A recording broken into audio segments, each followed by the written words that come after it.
Hello बच्चों। हम लोग डायमेंशनल एनालिसिस पढ़ रहे थे, जिसमें हम लोगों ने application of dimensional analysis start किया था और इसमें हम लोगों ने फर्स्ट एप्लीकेशन पढ़ लिया था लास्ट लेक्चर तक। अब हम लोग डिस्कस करने जा रहे हैं second application of dimensional analysis. Okay, तो हम लोग क्या देखते हैं, second analysis of dimension, second application. Okay, application number 2। So second application क्या है, ये हम लोग देखते हैं। तो फर्स्ट एप्लीकेशन में हम लोगों ने देखा कि डायमेंशनल एनालिसिस के थ्रू हम लोग क्या कर सकते हैं, किसी कोई इक्वेशन डायमेंशनली करेक्ट है या इनकरेक्ट है ये पता लगा सकते हैं, या दूसरा एप्लीकेशन हम लोगों ने देखा कि अगर कोई इक्वेशन दिया हुआ है तो उसमें किसी क्वांटिटी का डायमेंशन निकालना है तो कैसे निकालें, ये हम लोगों ने देखा। आज हम लोग देखेंगे कि डिफरेंट फिजिकल क्वांटिटी में हम लोग रिलेशन कैसे निकालें with the help of dimensional analysis. Okay, so देखते हैं। ओके, सो सॉरी, वो थर्ड एप्लीकेशन क्या है, to find relation between physical quantities. Suppose कुछ क्वांटिटीज दिया हुआ है, उनका डिपेंडेंसी अदर क्वांटिटीज पे दिया हुआ है, तो हम लोग कैसे उस चीज को निकालें, ये चीज हम लोग इसके थ्रू सीखेंगे। ओके, सो देखते हैं, इसको हम लोग एग्जांपल के थ्रू सीखेंगे। जैसे सपोज फर्स्ट क्वेश्चन में लिखता हूं, यहाँ पे क्वेश्चन नंबर फर्स्ट। ओके, लिखता हूं मैं, force F depends on, question note करें सभी लोग, depends on mass m and acceleration A. Find out relation between F, M and A. Okay, तो बहुत ही छोटा सा, बहुत ही सिंपल सा एग्जाम्पल दिया हमने, लिखा हुआ बोर्ड पे।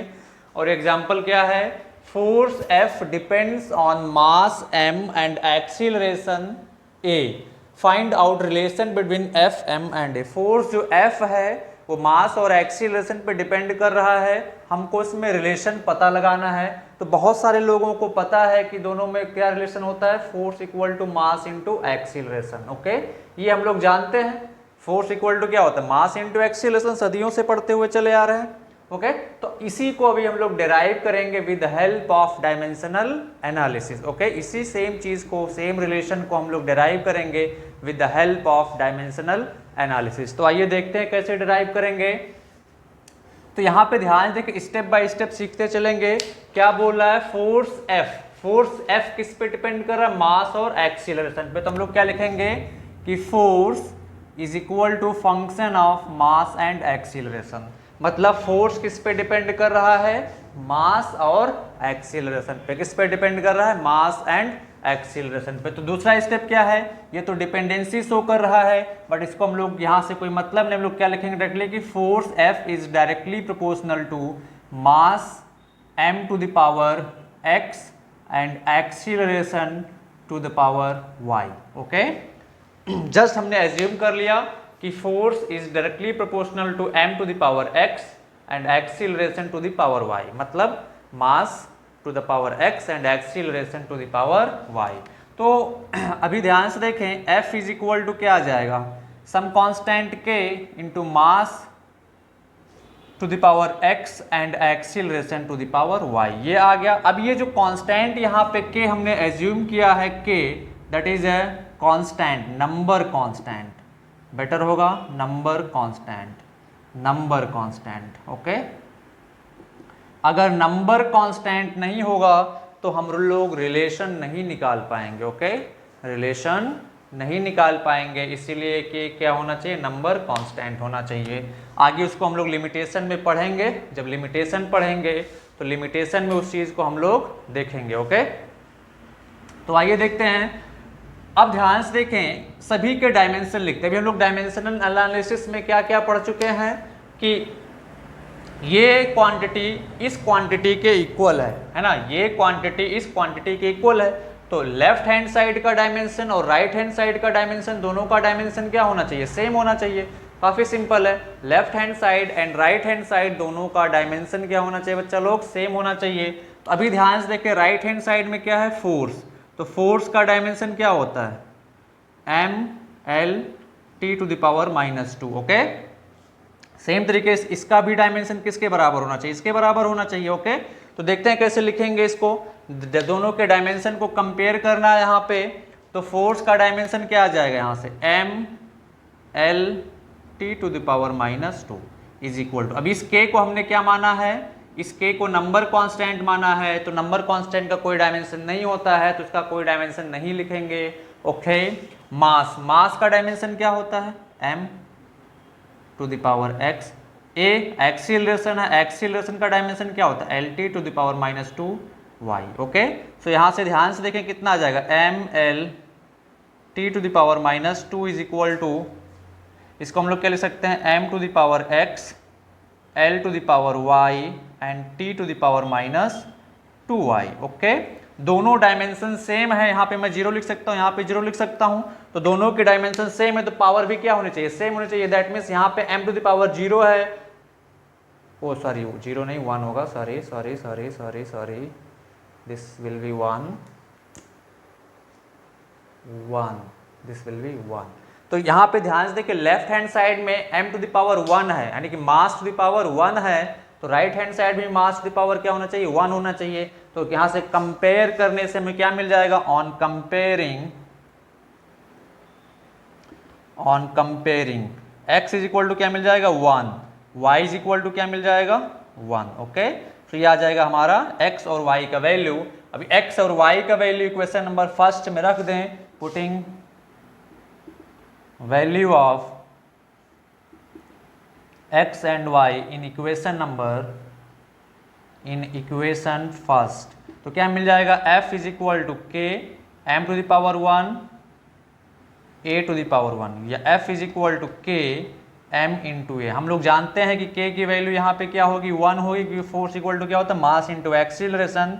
तो रिलेशन क्या आ जाएगा, f is equal to mass into acceleration. बहुत ही सिंपल है, बहुत ही आसानी से रिलेशन हम लोग निकाल सकते हैं, ओके। सिंपल क्या किया हमने, ध्यान से देखें, फोर्स किस पे डिपेंड कर रहा था, मास और एक्सीलरेशन पे। क्वेश्चन में दिया हुआ है force F depends on mass and acceleration, find out relation between F, M and A, okay. तो फोर्स मास और एक्सीलरेशन पे डिपेंड कर रहा था, that means force is a function of mass and acceleration, simple. तो हमने क्या लिखा, दूसरा रिलेशन निकालने के लिए, force will be directly proportional to mass to the power x, acceleration to the power y। अब अगर x और y का वैल्यू हम लोग निकाल लें तो हमारा काम हो जाएगा। तो हम लोगों ने क्या किया, f is equal to k m⁻x a⁻y लिखा, जहां पे k एक नंबर कांस्टेंट है, इसका कोई डायमेंशन नहीं होगा। ये एक लिमिटेशन है डायमेंशनल एनालिसिस का, दैट मीन्स हम लोग उस रिलेशन को नहीं पता लगा सकते हैं जिसमें कांस्टेंट होगा, ऐसा कांस्टेंट है जिसका कोई डायमेंशन हो। तो इसको याद रखेंगे, बिल्कुल जहन में दिमाग में बिठा कर रखेंगे, ओके। सो अब फोर्स का डायमेंशन ये होता है, मास का ये के कांस्टेंट है, नंबर कांस्टेंट, इसका कोई डायमेंशन नहीं होगा। तो मास m क्या, मास का डायमेंशन m⁻x, a क्या एक्सीलरेशन का डायमेंशन L⁻² हमने क्या किया, थोड़ा सिंप्लीफाई करके कंपेयर किया, ये डायमेंशन दोनों इक्वल हैं, दोनों की पावर भी इक्वल होने चाहिए। दैट मीन्स मास का पावर यहाँ पे 1 है, तो मास का पावर यहाँ पे भी 1 होना चाहिए, दैट मीन्स x की वैल्यू 1 आएगी।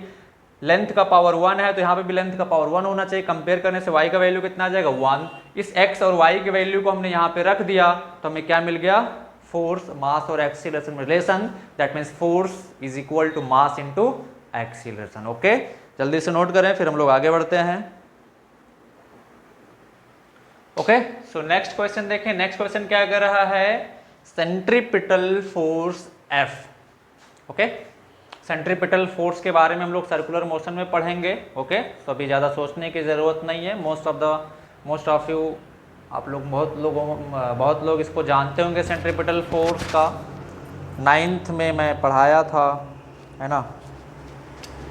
सो अभी जस्ट इतना समझे कि सेंट्रीपिटल, जो लोग नहीं जानते हैं वो लोग बस इतना ही समझे कि सेंट्रीपिटल एक टाइप का फोर्स है, ओके। तो देखें क्या कर रहा है, centripetal force F depends on mass m and velocity of the body v and radius of the path capital R, establish relation between them with the help of dimensional analysis, okay। तो ध्यान से देखिए, हम लोगों को force centripetal force का क्या formula हम लोगों को नहीं पता है। हाँ, इतना पता है कि सेंट्रीपिटल फोर्स किन किन फिजिकल क्वांटिटी पे डिपेंड कर रहा है। जब हम लोग किसी पार्टिकल को सर्कुलर पाथ में ऐसे ऐसे घुमाते हैं, ऐसे ऐसे सर्कुलर पाथ में से, जैसे आप एक पत्थर को रस्सी में बांध लें, उसको ऐसे घुमाना स्टार्ट करो, व्हील करना स्टार्ट करें, तो उस पर एक पत्थर पे एक अंदर की तरफ सेंटर की तरफ फोर्स लगता है, उसी को सेंट्रीपिटल फोर्स कहते हैं। वो वेलोसिटी, रेडियस ऑफ सर्कल और मास ऑफ द पार्टिकल पे डिपेंड करता है। तो वो वैल्यू क्या है, रिलेशन क्या है उन तीनों चारों क्वांटिटीज में, वो हमको स्टेब्लिश करना है। हम लोगों को फार्मूला नहीं पता है, तो देखिए कैसे स्टेब्लिश करेंगे। काफी सिंपल है। हम लोग क्या लिखेंगे, फोर्स किस किस पे डिपेंड कर रहा है, बोलो, mass, velocity and radius. That means force F is function of mass, velocity and radius R. ये जो फोर्स है सेंट्रीपिटल फोर्स, वो किस किस पे डिपेंड कर रहा है, मास, वेलोसिटी एंड रेडियस। तो यहां से हम लोग क्या लिखेंगे कि force is directly proportional to the m mass to the power x, velocity to the power y and capital R है, sorry, and radius to the power z। Okay, तो प्रोपोर्शनलिटी को हटा दें तो F इज इक्वल टू क्या आ जाएगा, K m to the power x, v to the power y and r to the power z। Equation number first. आप सभी के डायमेंशन लिखते हैं। हमने क्या बोला, अगर ये फोर्स है तो ये भी फोर्स होगा, तो इसका डायमेंशन जितना होगा उतना ही डायमेंशन इसका होना चाहिए। दोनों क्वांटिटी सेम है, कंपेयर कर रहे हैं, तो लॉ ऑफ होमोजेनिटी को याद करें, रिकॉल करें। सेम टाइप ऑफ क्वांटिटी को ही कंपेयर कर सकते हैं। तो अगर ये फोर्स है तो ये भी क्या होना चाहिए, फोर्स होना चाहिए, अदरवाइज हम लोग कंपेयर नहीं कर सकते हैं। तो देखें, फोर्स का डायमेंशन लिखते हैं। फोर्स का डायमेंशन क्या होता है, m l t to the power -2 is equal to k। k क्या है, नंबर कांस्टेंट है। नंबर कांस्टेंट का कोई डायमेंशन नहीं होगा। एक चीज याद रख ले हमेशा, हम लोग तभी रिलेशन स्टेब्लिश कर सकते हैं जिनमें कोई भी जिनमें नंबर कांस्टेंट इन्वॉल्व हो, यानी कि अगर कोई ऐसा कांस्टेंट इन्वॉल्व है जिसका डायमेंशन होगा तो हम लोग उसमें रिलेशन कंप्लीटली स्टेब्लिश नहीं कर पाएंगे। For example, gravitational force F is equal to G/m/2/r होता है, r² होता है, तो उस रिलेशन को हम लोग यहाँ पे स्टेब्लिश नहीं कर सकते हैं, क्योंकि कैपिटल G क्या है, वहाँ पे ग्रेविटेशनल कांस्टेंट है और उसका एक पर्टिकुलर डायमेंशन है जिसको हमको लिखना पड़ेगा, अदरवाइज हम लोग रिलेशन स्टेब्लिश नहीं कर सकते। ओके, तो m l t to the power -2 के नंबर कांस्टेंट कोई डायमेंशन नहीं, m to the power x, v क्या है, वेलोसिटी, तो l t to the power -1 into power y whole power y, r क्या है, रेडियस, इसका भी डायमेंशन l होगा to the power z। Okay, अब इसको हम लोग ध्यान से देखें, क्या लिख सकते हैं, इसको थोड़ा सा सिंप्लीफाई करें तो हम लोग क्या लिख सकते हैं, यहाँ से सिंप्लीफाई करके तो हम लोग क्या लिख सकते हैं, यहाँ से m l t to the power -2 is equal to m to the power x, l to the power यहाँ से y, और a के लिए यहाँ पे है तो l प्लस z आ जाएगा, ये z है, into t to the power -y, ये आ गया। अब अगर इसको हम लोग कंपेयर करें तो यहाँ पे मैं क्या मान सकता हूँ, 1, यहाँ पे क्या मान सकता हूँ, 1 मान सकता हूँ, है ना। अब अगर हम लोग इनको कंपेयर करते हैं तो यहाँ पे जो मास का डायमेंशन है वही यहाँ पे होना चाहिए, यहाँ पे जो लेंथ का डायमेंशन है वहाँ यहाँ पे भी होना चाहिए, यानी कि यहाँ से कंपेयर करेंगे तो हमको क्या मिलेगा, on comparing x is equal to 1, है ना, पहला x इज इक्वल टू 1 मिल जाएगा हमको। दूसरा l को l से यहाँ कंपेयर करें तो y plus z is equal to क्या मिल जाएगा, 1, और t को t से कंपेयर करें तो -y इज इक्वल टू -2, तो y इज इक्वल टू क्या आ जाएगा, 2। तो x का वैल्यू पता चल गया, y का वैल्यू पता चल गया हम लोगों को, z का वैल्यू निकाल सकते हैं, y का वैल्यू यहाँ पे रख दो तो z इज इक्वल टू कितना आ जाएगा, -1। ओके, तो y का वैल्यू आ गया 2, x का वैल्यू आ गया 1 और z का वैल्यू कितना आ गया, -1। तो यानी कि x हमने निकाल लिया 1, y हमने निकाल लिया 2 और z का वैल्यू हमने निकाल लिया -1। सारी वैल्यूज को इक्वेशन नंबर फर्स्ट में रखें तो f इज इक्वल टू क्या आ जाएगा, k m to the power 1 v to the power 2 r to the power -1, या इसको हम लोग क्या लिख सकते हैं, f is equal to k mv² by r। Okay, mv²/r, जहाँ पे k क्या है, कांस्टेंट। अब हमको सेंट्रीपिटल फोर्स का फार्मूला पता है कि सेंट्रीपिटल फोर्स का फार्मूला क्या होता है, mv²/r, यानी कि यहाँ पे जो कांस्टेंट k है उसका वैल्यू कितना होगा, 1, तो हम लोग लिख सकते हैं F = mv²/r। This is the relation between centripetal force, mass of the particle, velocity v and radius of the path r। Okay, अब ध्यान से देखें, अगर आपके स्कूल एग्जाम में आता है और आप यहीं पे छोड़ देते हैं k का वैल्यू आपको नहीं पता है तो भी आपका 100% करेक्ट है, बट अगर पता है तो आप यह भी लिख सकते हैं, अदरवाइज यहीं पे लीव कर सकते हैं। ओके, चलिए आते हैं नेक्स्ट क्वेश्चन पे। Okay, so next question board पे लिख दिया हमने, time period t of a simple pendulum depends on gravitational acceleration small g and length of the pendulum l, find out relation between them. तो time period of simple pendulum हम सभी को पता है, time period of simple pendulum कितना होता है, t = 2π√L/g। अब उसी रिलेशन को हम लोग इस्टेब्लिश करेंगे with the help of dimensional analysis. सभी को पता है यहाँ पे कि time period of simple pendulum कितना होता है, t = 2π√L/g, बट इसी रिलेशन को हम लोग इस्टेब्लिश करेंगे with the help of dimensional analysis. बहुत ही इंपॉर्टेंट चीज़ है ये। आप लोग इंजीनियरिंग में जाएंगे और गलती से मैकेनिकल इंजीनियरिंग अगर चूज करते हैं तो वहाँ पे फ्लूइड मैकेनिक्स एक सब्जेक्ट होता है, पूरा आपको second year and third year पूरा fluids, thermodynamics and thermal engineering यही सब पढ़ना होता है। तो फ्लूइड में एक चैप्टर होता है प्रिंसिपल ऑफ फिजिकल सिमिलरिटी, वहाँ पे डायमेंशनल एनालिसिस का यूज़ है। ओके, जो डिज़ाइंस होते हैं प्रोडक्ट के, तो सबसे पहले हम लोग मॉडल तैयार करते हैं, देन प्रोटोटाइप तैयार करते हैं, तो उनका स्केलिंग सिस्टम होता है और वो स्केलिंग सिस्टम जो है with the help of dimensional analysis करके ही बनाया जाता है। ओके, तो अभी तो जेई के लिए ही एक चैप्टर हम लोग पढ़ रहे हैं, बट आप कोर सेक्टर इंजीनियरिंग में घुसना चाहते हैं मैकेनिकल इंजीनियरिंग में, तो इसका आपको वहाँ पे ज़बरदस्त यूज़ मिलेगा थर्ड सेमेस्टर में। ओके, तो खैर चलिए आइए देखते हैं क्या कह रहा है। Time period t of a simple pendulum depends on gravitational acceleration small g and length l, find out relation between them. तो टाइम पीरियड t किस किस पे डिपेंड कर रहा है बच्चा, लेंथ और gravitational acceleration. That means time period is the function of length and gravitational acceleration, ये हमने नोट कर दिया। अब ध्यान से देखें, तो हम लोग यहाँ से दूसरा स्टेप हमने क्या बताया था, ये लिखने के बाद t time period t will be directly proportional to l to the power x g to the power y।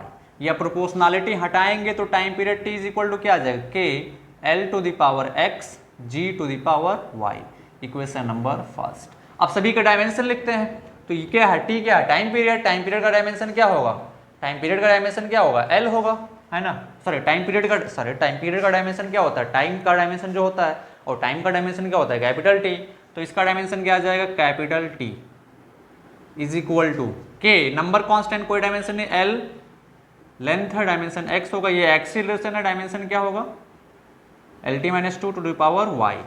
अब यहाँ पे देखिए सिर्फ t है, तो इसको हम लोग क्या लिख सकते हैं बच्चा लोग, m to the power 0, l to the power 0, t to the power. क्या मैं इसको ऐसे लिख सकता हूँ, बिल्कुल लिख सकता हूँ।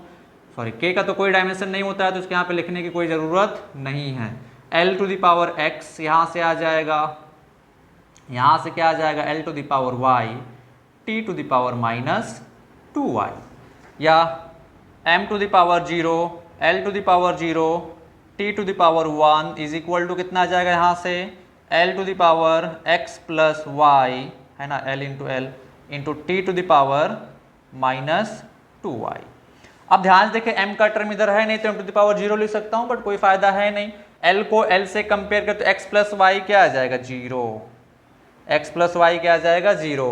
t को t से कंपेयर कर तो -2y इज इक्वल टू क्या आ जाएगा, 1, यानी कि y इज इक्वल टू क्या आ जाएगा, -½ y। अगर -½ आ गया तो इस y का वैल्यू इक्वेशन नंबर फर्स्ट में रख दें तो x कितना आ जाएगा, x plus of -½ is equal to 0, तो x इज इक्वल टू कितना आ जाएगा, ½ तो x और y का वैल्यू हम लोगों ने निकाल लिया, x का वैल्यू ½ y का वैल्यू -½ इन दोनों वैल्यू को इक्वेशन नंबर फर्स्ट में रख देते हैं, तो टाइम पीरियड t कितना आ जाएगा, k l to the power ½ into g to the power -½ या इसको हम लोग थोड़ा सा अरेंज करें, so k is equal to l to the power ½ और इसको नीचे ले आए तो क्या आ जाएगा, g टू द पावर ½ या इसको हम लोग कह सकते हैं k under root L by under root G, या इसको लिख सकते हैं K under root L by G. अब ध्यान से देखें टी इज इक्वल टू क्या आ गया, के अंडर रूट एल बाई जी, ये आ गया हमारा रिलेशन। अब अगर के का वैल्यू हम लोगों को पता है यहाँ से 2 पाई होता है, बट अगर आपको नहीं पता है तो स्कूल एग्जाम के लिए यहीं पे छोड़ सकते हैं, अगर पता है तो 2 पाई का वैल्यू रख सकते हैं। तो हमको पता है तो मैं रख देता हूँ, कितना आ जाएगा 2 pi under root L by g. This is the answer. Okay, very simple, जल्दी से नोट करें। ओके, सो नेक्स्ट क्वेश्चन देखें। नेक्स्ट क्वेश्चन क्या कर रहा है, viscous force F depends on viscosity of the fluid and terminal velocity of object V and radius of object R। Viscous force जो है इन सभी क्वांटिटी पे डिपेंड कर रहा है। तो विस्कस फोर्स किस किस पे डिपेंड कर, हम लोग क्या लिखेंगे, विस्कस फोर्स F किस किस पे डिपेंड कर रहा है बच्चा लोग, viscosity eta, depends viscosity of the fluid eta, sorry ये ईटा है, सॉरी ईटा म्यू जो भी लिखना है। Okay, terminal velocity v and radius of the object f r। तो यहाँ से हम लोग क्या लिख सकते हैं, f is directly proportional to eta to the power x, v to the power y and r to the power z। Okay, so proportionality को हटाएंगे तो f इज इक्वल टू हम लोग क्या लिख सकते हैं, k eta to the power x, v to the power y and z to the r to the power z। ये रिलेशन आ गया इक्वेशन नंबर फर्स्ट।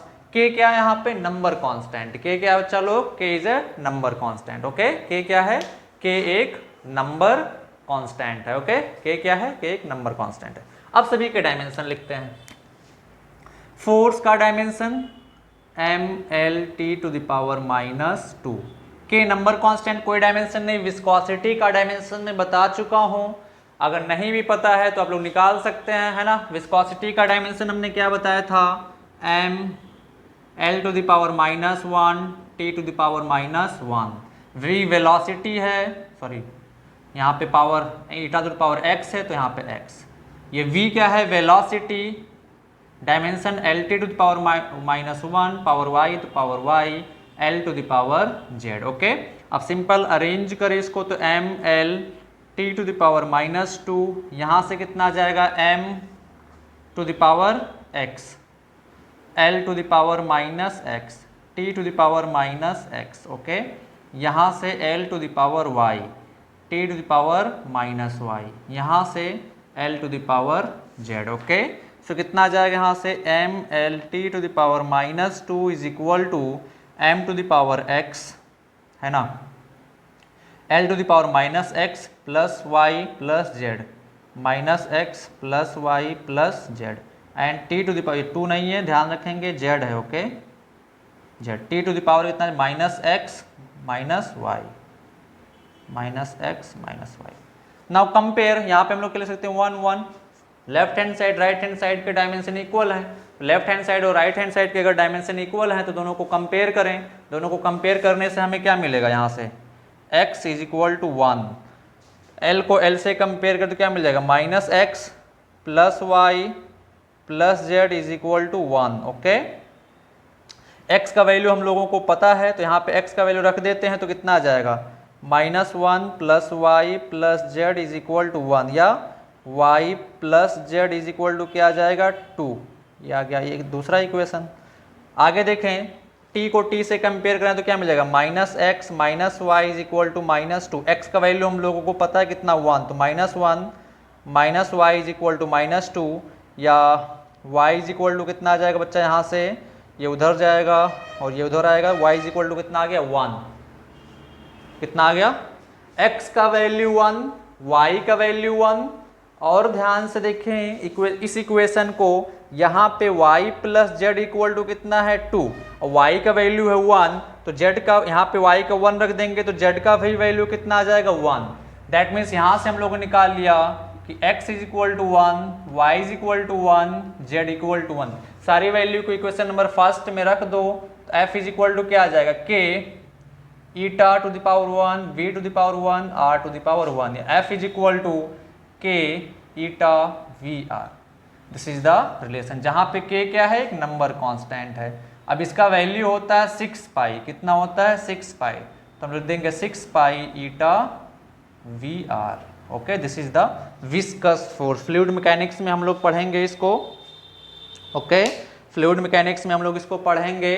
तो ये क्या है हम लोगों का विस्कस फोर्स, क्या है बच्चा लोग विस्कस फोर्स, ये क्या है viscous, this one is viscous force. Okay, so note करें यहां तक, हम लोग फिर आगे बढ़ते हैं।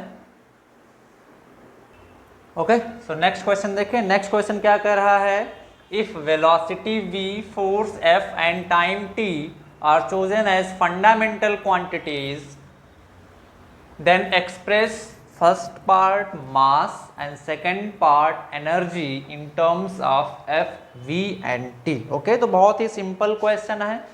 इस बार वेलोसिटी, फोर्स एंड टाइम को फंडामेंटल क्वांटिटी चूज किया है, तो हम लोगों को मास और एनर्जी को in terms of F, we and t लिखना। तो फर्स्ट पार्ट मैं करता हूं, सेकंड पार्ट तुम लोग खुद ट्राई करोगे। ओके, तो ध्यान से देखें, फर्स्ट पार्ट क्या है, मास को लिखना है किसके टर्म में, वी, एफ एंड टी। तो हम लोग क्या लिखेंगे कि मास जो है, mass that is function of F, we and time t. Okay, very simple. तो यहां से हम लोग क्या लिख देंगे, हम लोग क्या लिख देंगे बच्चा लोग कि मास, क्या लिख देंगे कि mass m is equal to f to the power x, v to the power y and t to the power z।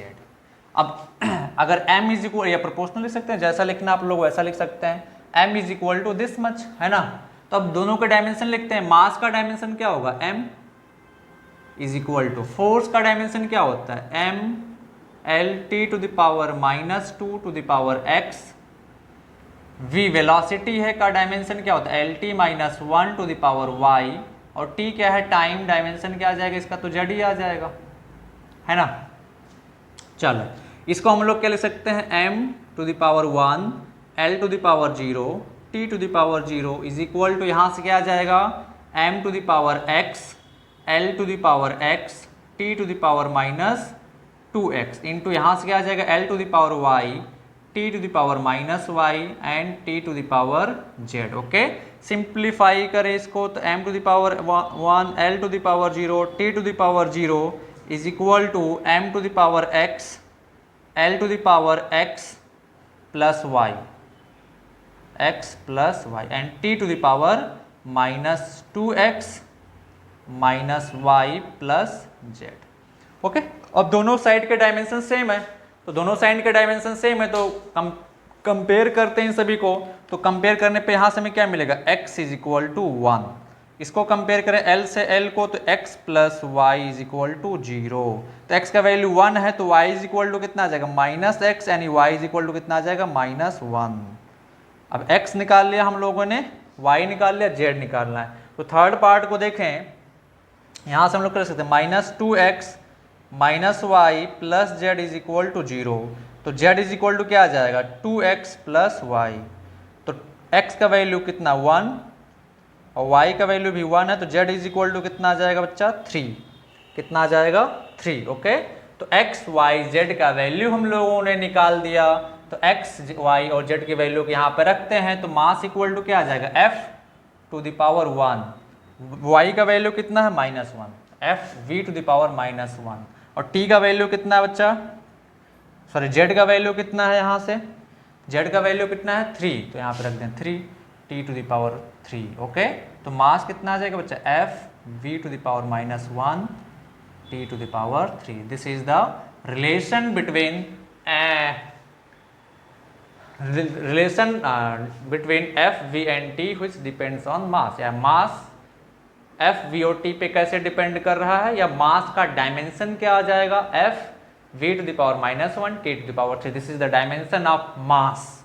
Okay, this is the dimension of mass when v, f and t are chosen as fundamental quantities. Okay, very simple. Okay, बहुत simple है ये। Okay, so this will be the answer.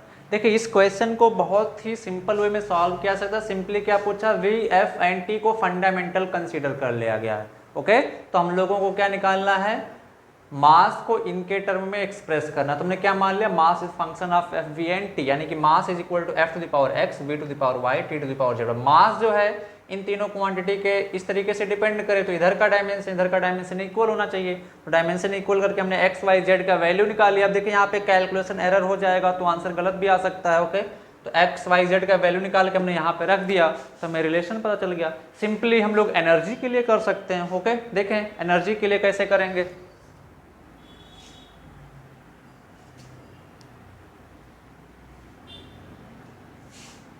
Okay, energy के लिए कैसे करेंगे, energy के लिए तुम लोग खुद कर सकते हो, है ना। देखें सॉरी, एनर्जी के लिए सिंपल है, एनर्जी के लिए भी हम लोग कर सकते हैं। कैसे, ध्यान से देखें। एनर्जी इस बार किस पे डिपेंड करेगी, सिंपल मैं डायरेक्ट लिख रहा हूं यहां से, energy E is equal to F to the power X, V to the power Y, T to the power Z. Any doubt. अब दोनों के डायमेंशन लिखते हैं। एनर्जी का डायमेंशन मैं बता चुका हूं क्या होता है। एनर्जी का डायमेंशन क्या होता है, M L square T to the power -2, this is the dimension of energy. Okay, is equal to force का dimension M L T -2 to the power X, V क्या है वेलोसिटी का dimension L T to the power -1 into Y, T क्या है time, तो dimension का T रहेगा Z, है ना। M L square T to the power -2 is equal to यहाँ से क्या आ जाएगा, M to the power X L to the power X T to the power -2x into L to the power Y T to the power -y into T to the power Z. Okay, simple है अभी। Compare कर ले, यहाँ पे M to the power 1 लिख सकता हूँ, L square T -2 is equal to यहाँ से कितना आ जाएगा, M to the power X L to the power X और यहाँ पे y, x plus Y, T to the power -2x -y plus Z. Okay, compare करें यहाँ से तो m को m से कंपेयर करेंगे तो x इज इक्वल टू 1 मिल गया हम लोगों को, l को l से कंपेयर करेंगे तो x plus Y is equal to 2 मिल गया यहाँ से, तो यहाँ से y इज इक्वल टू क्या आ जाएगा 2 माइनस एक्स, और x का वैल्यू 1 है तो कितना आ जाएगा 1, बोलो x और y का वैल्यू निकल गया। t को t से कंपेयर करते तो क्या मिलेगा -2x minus Y plus Z is equal to -2। Okay, -2x minus Y plus Z is equal to -2, तो क्या मिल जाएगा यहाँ से, z इज इक्वल टू क्या आ जाएगा -2 है ना, -2, हाँ ठीक है। तो यहाँ से ध्यान रखें x का वैल्यू 1 है तो ये -2, y का वैल्यू भी 1 है तो -1 plus Z is equal to -2, या -3 plus Z is equal to -2, तो z इक्वल टू कितना आ जाएगा -2 प्लस 3 यानी कि 1, यानी x का भी वैल्यू 1, y का भी वैल्यू 1 एंड z का भी वैल्यू 1। सारा वैल्यू इक्वेशन में रख दें तो हमारा क्या मिल जाए। ओके, अब सारा वैल्यू x, y और z जो का वैल्यू जो हमने निकाला यहाँ पे रख दें इस इक्वेशन में, तो एनर्जी इक्वल टू क्या आ जाएगा f to the power 1 v to the power 1 t to the power 1, या energy E is equal to क्या आ जाएगा f v into T. Okay, या हम लोग सिंपली बोलें कि अगर हम लोग force f v, force velocity और टाइम को फंडामेंटल क्वांटिटी चूज करें तो एनर्जी का डायमेंशन क्या आ जाएगा F we and T. Okay, तो इस टाइप के भी क्वेश्चन आते हैं, काफी सिंपल होते हैं, आप लोग बहुत आसानी से कर सकते हैं। इसको नोट कर लें, फिर हम लोग आगे बढ़ते हैं। नेक्स्ट एप्लीकेशन हम लोग डायमेंशनल एनालिसिस का पढ़ते हैं, फोर्थ एप्लीकेशन। तो फोर्थ एप्लीकेशन क्या बच्चा लोग, fourth application to convert one system of unit into another system. तो फोर्थ एप्लीकेशन क्या है, to convert one system of unit into another system of unit. Okay, into another system of unit. Okay, so this is the fourth application to convert one system of unit into another system of unit. जैसे for example suppose 1 metre equal to कितना होता है 100 centimetre. Okay, 1 kg equal to कितना होता है 100 ग्राम। Okay, ये सभी क्या कौन सी यूनिट है, SI यूनिट है, और ये सभी कौन सी यूनिट है, CGS यूनिट है। तो ध्यान से देखिए 1 मीटर इज इक्वल टू क्या है 100 सेंटीमीटर। ओके, तो इसको हम लोग डायमेंशनल एनालिसिस की मदद से कैसे कैलकुलेट करते हैं इसको हम लोग ध्यान से देखते हैं। तो यहाँ पे समझेंगे सपोज तो इसके पीछे काम क्या करता है, सपोज यहां पे हमने क्या लिखा 1 metre is equal to 100 centimetre. तो ये मीटर क्या है, यूनिट, SI यूनिट। ये सेंटीमीटर क्या है, ये भी यूनिट है। क्या है बच्चा, यूनिट। मीटर एक अलग सिस्टम में यूनिट है लेंथ का, सेंटीमीटर एक दूसरे सिस्टम में यूनिट है लेंथ का। Okay, so 1 metre is equal to 100 centimetre. तो ये यूनिट और ये भी क्या है, यूनिट। ये 1 क्या है, नंबर, n क्या है यहाँ पे, नंबर, 100 क्या है यहाँ पे, नंबर। तो एक चीज आप हमेशा याद रखें कि n into U will always be constant. जहां पे n क्या है, नंबर, u क्या है, unit, unit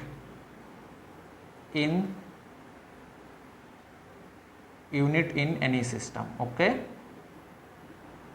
unit in any system. For example यहाँ पे 1 metre is equal to 100 centimetre है, तो 1 यहाँ पे इसको हम लोग क्या मान लेते हैं, n1, इसको हम लोग क्या मान लेते हैं, u1। यहाँ पे 100 को हम लोग क्या मान लेते हैं, n2। यहाँ पे इसको हम लोग क्या मान लेते हैं, u2। जहाँ पे n2 क्या है, नंबर, u2 क्या है, unit in another system, n1 क्या है, नंबर, और u1 क्या है, यूनिट इन अनदर सिस्टम। तो यहाँ से ध्यान देखिए क्या मिल रहा है, इन दोनों इक्वेशन को n1 u1 is equal to n2 u2। बहुत ही सिंपल है। तो n1 u1 is equal to क्या मिल रहा है, n2 u2। That means n into U will be constant. Okay, मतलब हम लोग नंबर और उस सिस्टम में यूनिट क्या रहेगा, हमेशा कांस्टेंट रहेगा। For example 1 metre equal to कितना होता है, 100 सेंटीमीटर। ये एक सिस्टम में यूनिट हो गया। अब 100 सेंटीमीटर इज इक्वल टू कितना आ जाएगा, 1000 मिलीमीटर, mm।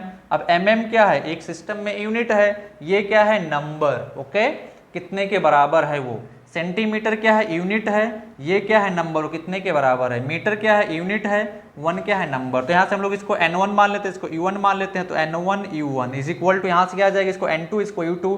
तो क्या लिख सकते हैं, n2 u2 is equal to, यहाँ से हम लोग क्या लिख सकते हैं, n3, और इसको क्या मान लेते हैं, यूनिट इन सिस्टम 3। तो आ जाएगा u3।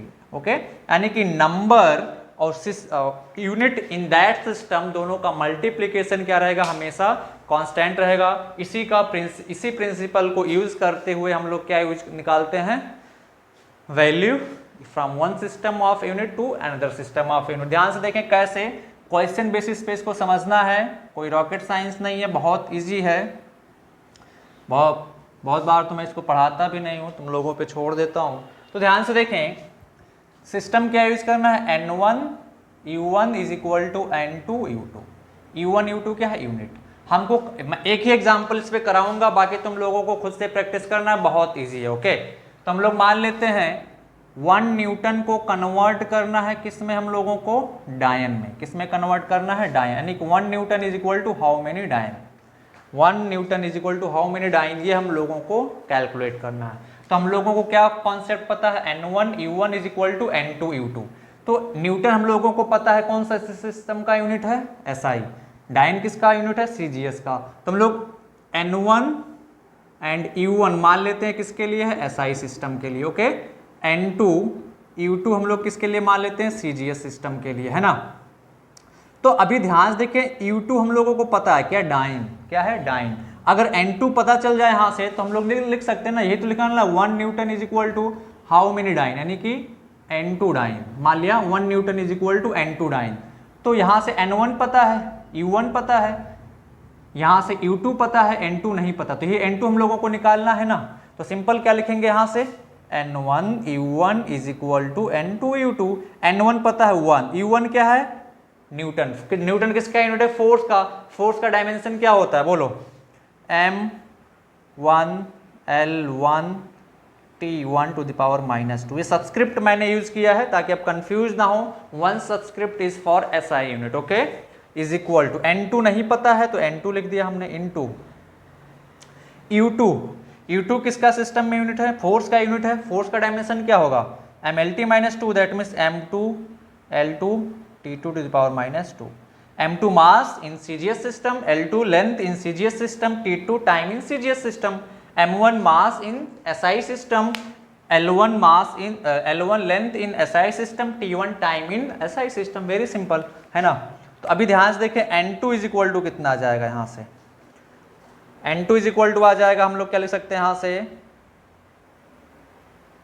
M1 L1 T1 minus 2 divided by M2 L2 T to the power minus 2। Okay, so ध्यान से देखिए N2 कैसे निकालेंगे, N2 इज इक्वल टू आ जाएगा यहाँ से, हम लोग क्या लिख सकते हैं इसको यहाँ से M1 बाई M2 है ना, सिंपल है, L1 by L2 T1 by T2 to the power minus 2, T1 by T2 to the power minus 2। अब ध्यान से देखिए N2 is equal to M1 क्या है, SI सिस्टम में मास क्या होता है किलोग्राम, तो हम लोग क्या लिखेंगे kg बाई M2 CGS में तो gram into L1 metre SI system में, L2 क्या है CGS सिस्टम में तो सेंटीमीटर, टाइम का तो क्या होता है सेकंड ही होता है ना, माइनस 2। अब ध्यान से देखिए हमको किस में कन्वर्ट करना है बच्चा लोग, SI से CGS में, तो किलोग्राम को किस में कन्वर्ट कर लेंगे CGS में तो ग्राम आ जाएगा, तो 1 किलोग्राम इक्वल टू कितना ग्राम होता है 1000, so 1000 gram by gram. Okay, 1 metre equal to कितना होता है 100 सेंटीमीटर बाई सेंटीमीटर, ये तो खत्म हो जाएगा, सेकंड से सेकंड कैंसिल आउट, यहाँ से सेंटीमीटर खत्म, यहाँ से ग्राम खत्म, तो N2 इज इक्वल टू कितना आ जाएगा, यहाँ 1000 यहाँ पे इतना, तो हम लोग क्या ले सकते हैं इसको 10 टू द पावर 5। अब N2 का वैल्यू हम लोगों ने निकाल लिया, तो यहाँ पे रख देंगे, तो हमें क्या पता चल जाएगा यहाँ से कि 1 newton is equal to 10 to the power 5 dyne, बस वेरी सिंपल।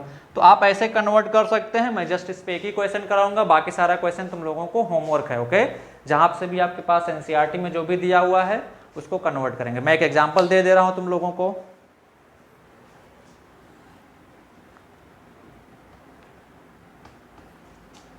ओके चलो एक एग्जांपल दे रहा हूं मैं तुम लोगों को, करके लाएंगे। Convert question, convert 25 joule into अर्ग। अब जो लोग पढ़े हुए हैं उन सभी को पता होगा कि जूल SI सिस्टम में यूनिट है और अर्ग CGS सिस्टम में यूनिट है, किसका, एनर्जी का। तो ये तुम लोगों का होमवर्क है। अब नेक्स्ट हेडिंग डालें, limitation of dimensional analysis. Okay, इसको मैं मिटा रहा हूं, limitation of dimensional analysis, limitation of dimensional analysis. Okay, तो नेक्स्ट टॉपिक हम लोग पढ़ते हैं क्या, limitation of dimensional, limitation of dimensional analysis. Okay, limitation of dimensional analysis, limitation of dimensional analysis. तो फर्स्ट पार्ट डायमेंशनल एनालिसिस में, इसके application में हम लोगों ने क्या देखा कि हम लोग किसी इक्वेशन, कोई इक्वेशन डायमेंशनली करेक्ट है या नहीं ये देखा। ओके, बट ये सिर्फ क्या बता सकता है कि वो इक्वेशन डायमेंशनली करेक्ट है, एक्चुअल में फिजिकली वो करेक्ट है या नहीं ये चीज़ हम लोग नहीं पता लगा सकते हैं, बट ये चीज़ सिर्फ पता लगा सकते हैं कि इक्वेशन डायमेंशनली करेक्ट है या नहीं। ओके ओके, सो पहला तो ड्रॉबैक ये हो जाएगा कि ये इक्वेशन क्या पता लगा सकता है कि डायमेंशनली इक्वेशन करेक्ट है या नहीं। सेकंड ड्रॉबैक क्या है कि हम लोग जो रिलेशन अभी देखा ना, सेकंड एप्लीकेशन हम लोगों ने क्या पढ़ा कि इसकी मदद से हम लोग रिलेशन डिराइव कर रहे थे, तो इस रिलेशन में सिर्फ हम तभी डिराइव कर सकते हैं जब वो प्रोडक्ट फॉर्म में, यानी कि इस तरह के इक्वेशन को नहीं डिराइव कर सकते हैं, s is equal to ut plus half at square, इस तरह के इक्वेशन को नहीं डिराइव कर सकते हैं with the method of dimensional analysis. हम लोग किस तरीके के इक्वेशन को ड्राइव कर सकते हैं, जो प्रोडक्ट फॉर्म हो, f into V into R, जो इस फॉर्म में होगा प्रोडक्ट फॉर्म में। ओके, उन्हीं इक्वेशन को ड्राइव कर सकते हैं, इस तरीके के इक्वेशन को ड्राइव नहीं कर सकते। ये तो एक दूसरा ड्रॉबैक हो गया। तीसरा, अगर डायमेंशन सेम है तो क्वांटिटी भी सेम है, ये हम लोग नहीं बता सकते हैं। So these are the some drawback. मैं बोर्ड पे लिख रहा हूं, एक एक को एक्सप्लेन करूंगा, आप लोग नोट कर लेंगे। ओके ओके, सो सारा ड्रॉबैक जो लिमिटेशन है इस मेथड का वो हमने बोर्ड पे लिख दिया। पहला, numerical constant having no dimension, जैसे कि हम लोग जब रिलेशन स्टेब्लिश कर रहे थे तो क्या था, f इज इक्वल टू के एम ए, जहाँ पे k क्या था, नंबर कांस्टेंट, न्यूमेरिकल कांस्टेंट, उनका कोई डायमेंशन नहीं होता है, so they can not be derived with the dimensional analysis. Okay, this is the first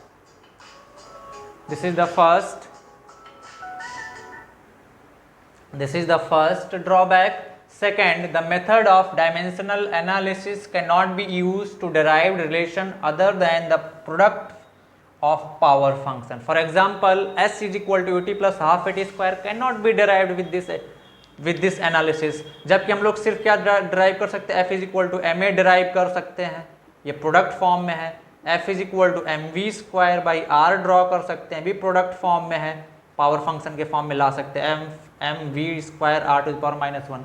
तो इन सभी रिलेशन को ड्राइव कर सकते हैं, बट ये इन सभी इक्वेशन को नहीं ड्राइव कर सकते हैं, क्योंकि यहाँ पे प्लस साइन आ गया बीच में। इस इक्वेशन को तो आप ले आओगे, बट इसको कहाँ से लाओगे, है ना। तो ये लिमिटेशन है इस इक्वेशन का, डायमेंशनल एनालिसिस का, इसको हम लोग नहीं ड्राइव कर सकते हैं। और तीसरा डायमेंशन हम लोग पहले ही पढ़ चुके हैं, तीसरा ड्रॉबैक या सिंपल लिमिटेशन वो हम लोग पहले ही पढ़ चुके हैं, और वो क्या था कि if dimensions are same then physical quantities may not be unique. क्यों? क्योंकि बहुत सारी क्वांटिटी के डायमेंशन सेम होते हैं, बट वो क्वांटिटी अलग अलग होती हैं। फॉर एग्जांपल मैंने बताया था एनर्जी का डायमेंशन क्या होता है, ml square T to the power -2। Torque का भी डायमेंशन क्या होता है, ml square T to the power -2। both quantity have same dimension but they are not same, they are not unique. Okay, so this is the drawback of this method, dimensional analysis. Okay, और भी 2-3 drawback हैं, but जो important drawback हैं, limitation है, उसको हमने लिख दिया है, बाकी आप लोग खुद पढ़ेंगे। Okay, so dimensional analysis is finished. Okay, now we will start error and significant figure. Okay, so तब तक के लिए थैंक यू।